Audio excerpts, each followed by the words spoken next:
ازاي لما امسك عبوة ولا اشوفها مثلا في ويب سايت ولا حاجة اقول دي تمام او مش تمام. اول حاجة كده يا ريت يبقى مكتوب عليه GMP. يا سلام لو مكتوب عليه third party test اللي هو طرف تالت يعني، فاحنا كده الجودة ان شاء الله تبقى زي الفل. نبص برضو ان هو يكون نون جي ام او، مش معدل وراثيا، ما فيهوش حاجات فيها مشكله، ما فيش سكر، ما فيش مواد حافظه، كل الحاجات اللي بنعملها على اي فود ليبل يعني ناخد بالنا طبعا واحنا بنشتري.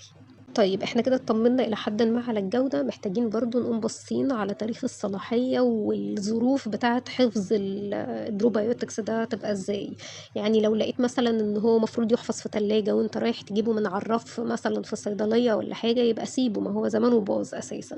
فيعني ناخد بالنا كده هو يحفظ في ايه، وفي الاغلب هيبقى محتاج ان هو يتحط في تلاجة يعني، او في درجة حرارة ما تكونش عالية. محتاجين نبص بقى على ايه، على نوعيات البكتيريا اللي موجودة فيه، وتبقى مكتوبة كده بوضوح اسم البكتيريا ونوعها والسلالة بتاعتها وكل حاجة. اغلب البروبايوتكس اصلا بتبقى فيها اللاكتوباسيلس والبيفيدوبكتيريا، دول اللي هتلاقوهم في اغلب المنتجات يعني.